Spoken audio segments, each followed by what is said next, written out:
嗨，大家好，我是坦平叔。今天是2025年5月27号，这一期咱们继续聊聊俄罗斯入侵乌克兰，看一看乌克兰战场上也有什么变化。今天是俄罗斯侵略乌克兰的第1189天，也是乌军进入库尔斯克的第295天。5月26日消息俄罗斯别尔格莱德地区负责人格拉德科夫称俄罗斯别尔格莱德地区新斯科列斯基区的一列火车碾过埋在铁轨下爆炸装置发生了爆炸，事件未造成人员伤亡。格拉德科夫介绍爆炸导致铁路轨道接触网受损，列车运行暂停，紧急救援人员正在事发现场工作，有关情况正在调查中，目前还没有关火车受损程度的信息。俄罗斯东南铁路公司新闻消息称，此次事故未造成列车脱轨，没有造成人员伤亡，铁路的修复工作正在进行中。事发地区成立了一个消除事故后果行动指挥部。此前有消息称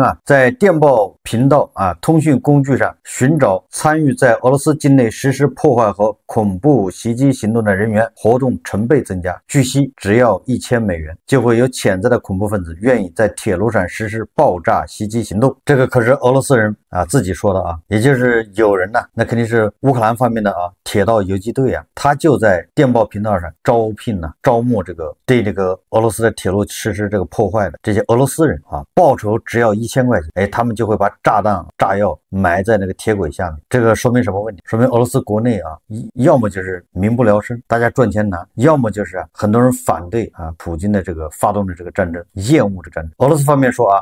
乌军无人机一次又一次试图突破莫斯科、布隆尼奇和拉缅斯科耶的爆炸声雷鸣般响起。莫斯科市市长索比亚尼12点43分宣布，国防部防空部队摧毁了一架飞往莫斯科的无人机。国防部通报，莫斯科时间11点至12点30分，7架乌克兰航空型无人机被值班的防空系统摧毁，包括在奥列尔和图拉地区上空摧毁的各3架无人机，飞越莫斯科地区的1架无人机。而亲乌人士表示目前共有150架乌克兰无人机正在俄罗斯莫斯科、卡卢加州、别尔格莱德、梁赞等地区上空飞行。这是俄罗斯方面报道的俄罗斯国防部表示俄武装力量利用高精度武器和无人机对乌克兰康斯坦丁诺夫机场的目标进行大规模打击，所有预定目标准备击中。俄罗斯国防部战报称，5月26日凌晨，俄罗斯武装力量利用远程空击高精度武器和攻击型无人机对旧康斯坦丁诺夫机场的目标进行大规模打击，打击目的已达成，所有预定目标准备击中。当然了，这个是俄罗斯国防部的这个格式化通报，也就是制式通报，反正它都是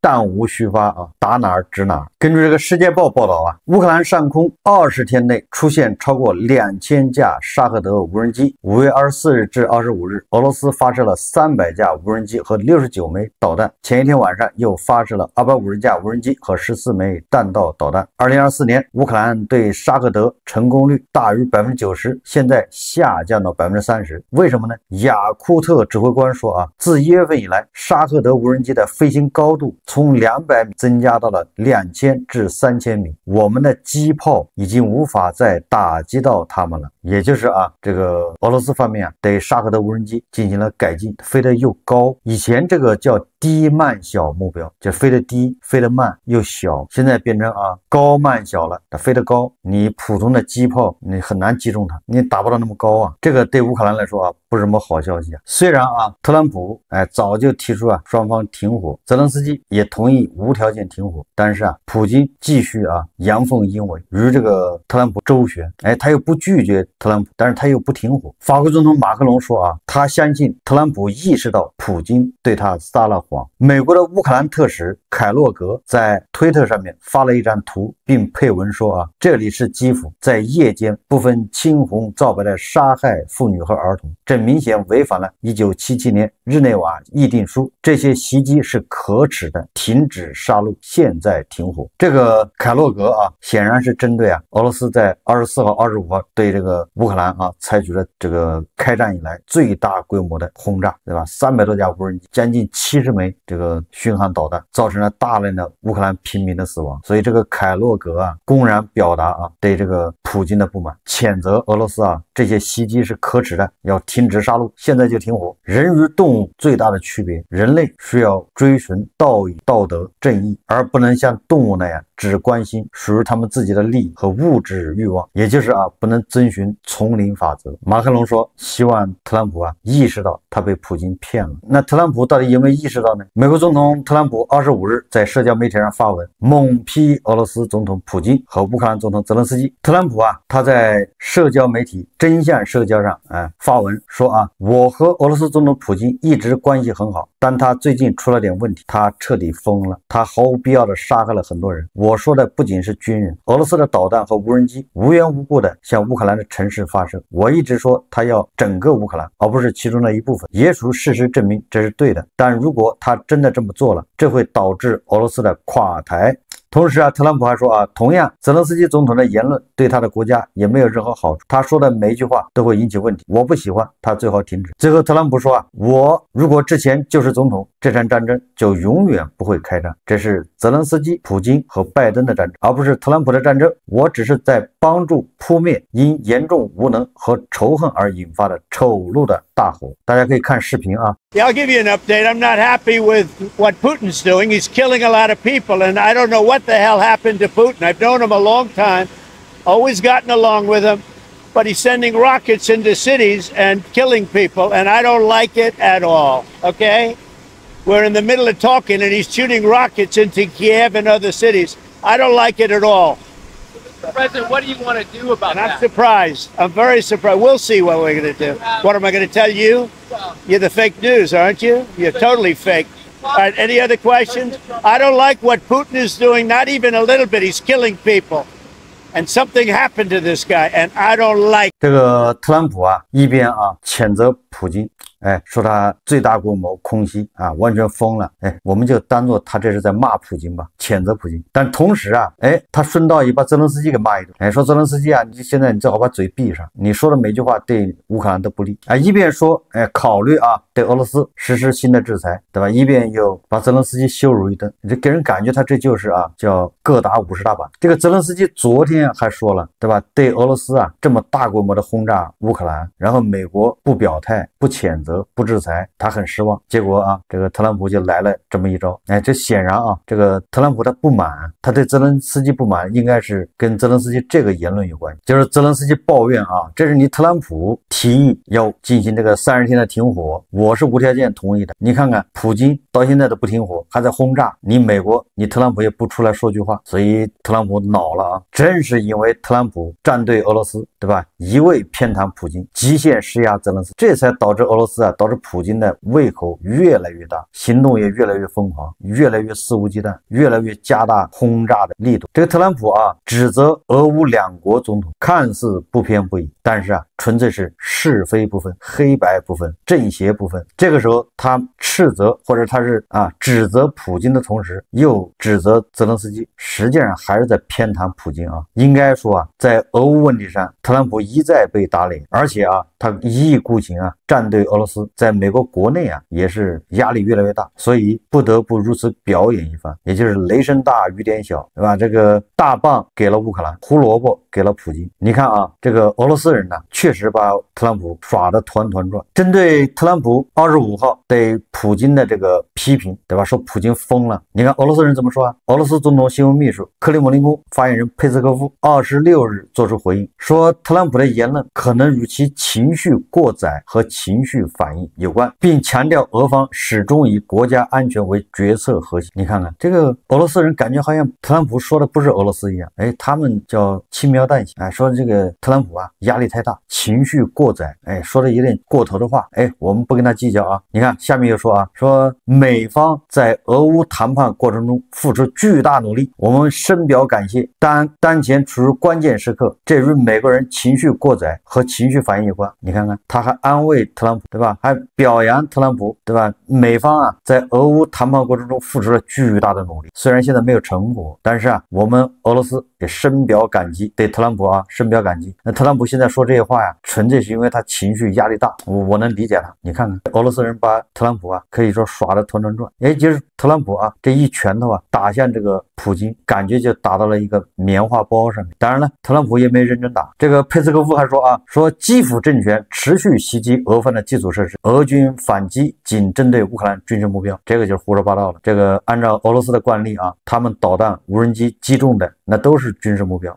这个《金融时报》报道啊，说乌克兰准备应对俄罗斯全面夏季攻势，这将改变冲突的走向。现在可以说形势越来越严峻了，也就是说，美国接下来到底援助乌克兰还是不援助？援助力度到底有多大？然后呢，他制裁俄罗斯还是不制裁，对吧？制裁的力度还有步调是不是跟欧盟一样？这个都影响到接下来的夏季攻势啊。白宫的特朗普威胁要结束美国对乌克兰的支持，并退出俄乌之间的和平谈判，这在基辅引起了真正的担忧。据《金融时报》报道，所有数据和信号都表明，俄罗斯全面夏季攻势舞台已经搭建好了。这场攻势可能会很快改变战争的进程。尽管乌克兰领导人继续坚持要求30天的停火，但许多人并没有幻想，也不期待与俄罗斯的对抗会奇迹般的迅速结束。乌克兰官员和乌克兰军人告诉《金融时报》，他们声称敌人没有显示出减少军事攻击或做出任何实质性让步的迹象。他们说最近在土耳其举行的会议使基辅的谈判代表确信和平仍然是一个遥远的前景。在边境建立安全缓冲区的进程的开始，只是证实了基辅的担忧，即俄罗斯武装部队正在准备在夏季进行最大规模的攻势。华盛顿对乌克兰的摇摆不定的支持，让俄罗斯领导人弗拉基米尔·普京更加大胆。在周一与普京进行了长时间对话后，美国总统告诉乌克兰领导人弗拉基米尔·泽连斯基，双方应该自己谈判和和平协议的条款。欧洲政府在履行安全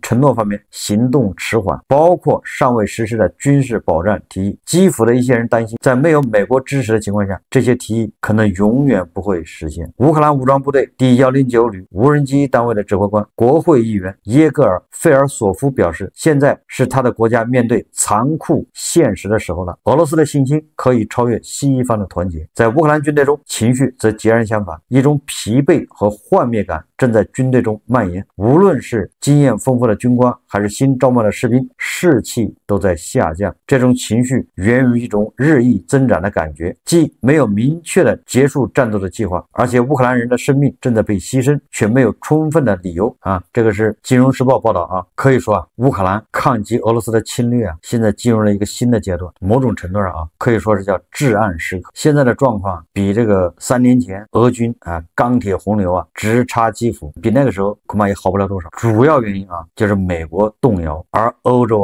到现在还没准备好，还在犹豫，还在这个叫什么不慌不忙，还在对美国抱有期望。所以这个对乌克兰来说现在压力就越来越大。这个泽连斯基的顾问波多利亚克说说乌克兰不能在与俄罗斯的冲突中失去美国的军事援助，美国的支持对基辅的战争努力至关重要。波多利亚克赞扬欧洲在当前的冲突中采取了坚定的亲乌克兰立场，但表示欧洲目前忙于自己的军备重整，无法充分支持基辅。他说欧洲正在重新武装并改变其外交和军事政策，然而这种转变需要时间。不幸的是，对乌克兰来说，这段时间是以生命损失来衡量的。我们不能让美国退出这场战争，因为他的军事支持对欧洲和乌克兰都至关重要。也就是从乌克兰的角度来说是需要美国的大力支持。但是目前看特朗普对吧，举棋不定摇摆不定。一方面跟乌克兰签了矿产协议，重建基金现在已经启动了；一方面他也跟普京眉来眼去，还寄希望普京对吧能给他3分薄面。我们再看看欧洲其他国家什么态度。首先这个德国态度很坚决。5月26日消息，德国总理梅尔茨宣布，德国不再限制向乌克兰供应武器的范围。梅尔茨说对向乌克兰供应的武器范围不再有任何限制。他还表示，英国、法国和美国将如德国一道解除对乌克兰提供各种军事物资的限制。德国前总理舒尔茨此前承诺，如果他在选举后继续留任，他将不会允许乌克兰使用德国武器袭击俄罗斯领土。他还反对向乌克兰武装部队提供金牛座远程巡航导弹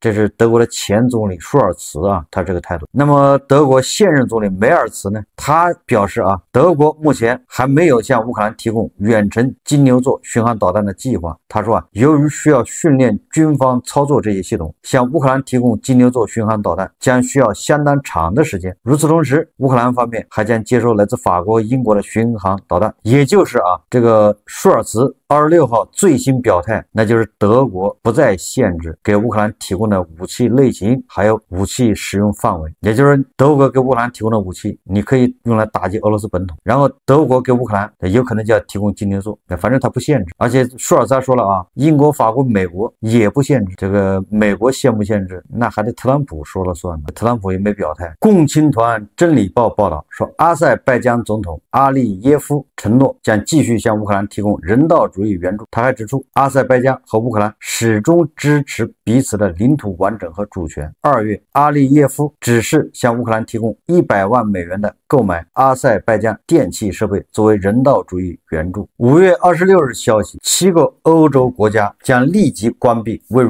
俄罗斯摩尔曼斯克市的签证申请中心。电报频道有博主报道了该消息。据悉，保加利亚、斯洛文尼亚、芬兰、捷克共和国、瑞典、克罗地亚和立陶宛的签证中心分部将不再在俄罗斯的摩尔曼斯克市运行。除保加利亚外，几乎所有上述国家近年来都很少在俄罗斯签发签证，因此芬兰、立陶宛和捷克由于受到限制，几乎停止接受所有签证申请。斯洛文尼亚和克罗地亚签证申请数量很少，也就是这个欧洲越来越限制俄罗斯人在欧洲的活动，连签证中心都开始关门5月25日消息，欧盟国家希望从美国大量购买武器运往乌克兰，以便在美国总统特朗普拒绝军事援助乌克兰的情况下，继续向乌克兰提供军事援助。消息指出，欧盟没有必要的军火库和生产能力，无法在没有美国支持的情况下独立向乌克兰武装部队供应武器。所以刚才说了这乌克兰现在还离不开美国的支持，现实情况就是这样。美国国内对俄罗斯的这个谴责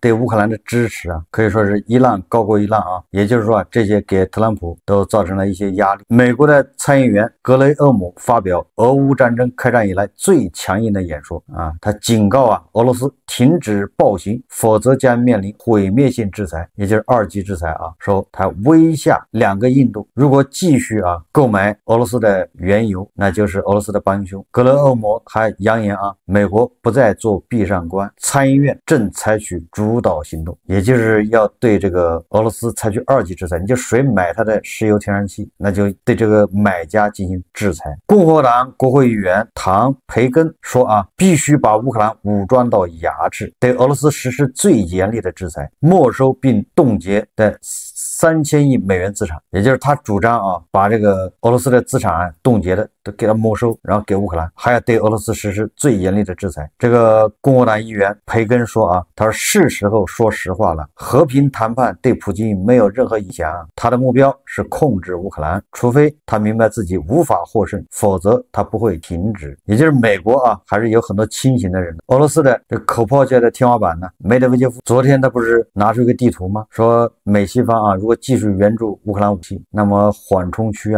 就是差不多整个乌克兰都要变成缓冲区。这说明这个俄罗斯人现在是越来越疯狂，越来越嚣张这些你不能不说这都是特朗普的功劳。但是按照这3年来俄军的推进速度，如果要完成梅德韦杰夫的这个愿望，那俄军大概需要100年，并且付出5000万人伤亡的代价。2025年1月1日至2025年5月24日期间，俄军在乌克兰和俄罗斯境内平均每天推进 14.3平方公里。按照这一推进速度，俄军大约需要 3.9 年才能夺取顿涅茨克、卢甘斯克和扎波罗热和赫尔松的剩余地区，大约需要91年才能夺取梅德韦杰夫提出的缓冲区。美国国务卿卢比奥他不说了吗？俄罗斯很快就会拿出一个和平协议备忘录，让这个美国看，对吧？而且还要体现出俄罗斯这个和平的决心。但是很遗憾到目前为止也没看到什么和平协议备忘录。据这个俄罗斯总统新闻秘书佩斯科夫26号说他说和平协议备忘录草案仍在制定中，这是重要的文件，需要仔细处理。他也表示，俄乌双方将继续交换被俘人员，落实之前在伊斯坦布尔达成的协议。然后又是感谢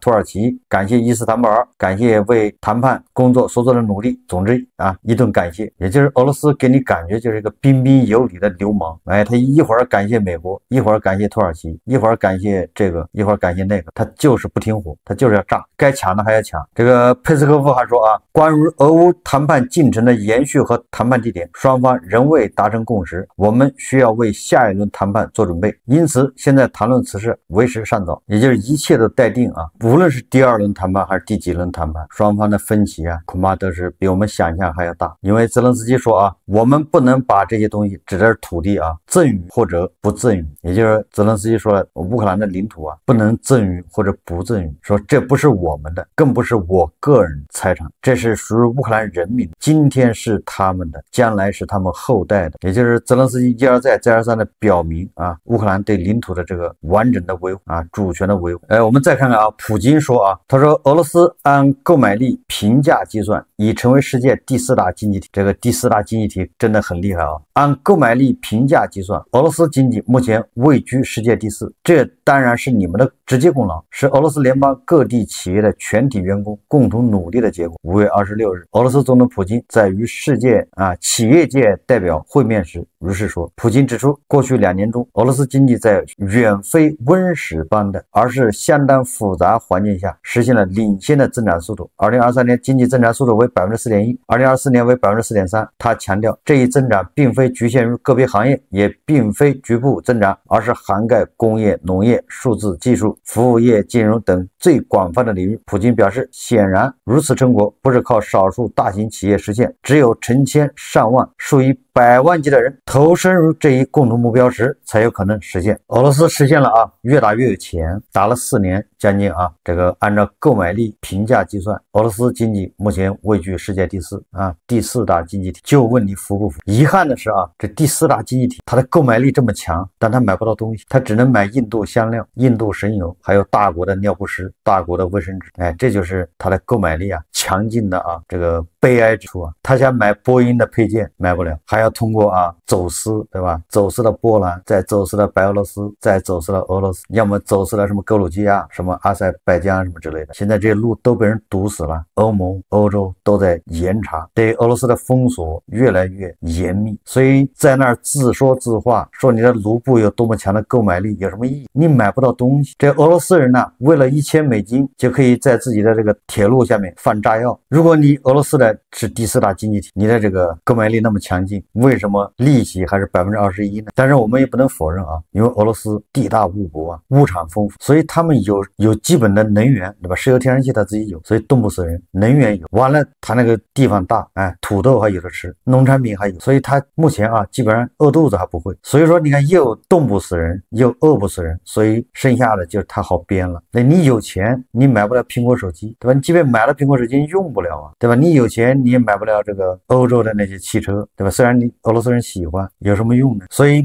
对美国来说对吧？要想制止俄罗斯的侵略行为，对吧？要么把油价打下来，打到$40一桶，要么就对吧？搞2级制裁，让2个印度不要从俄罗斯去买石油，这俄罗斯立马就翻白眼。好，这期节目我们就聊到这里，感谢大家收看。如果喜欢我的，欢迎订阅转发，也可以在下方留言评论，谢谢大家。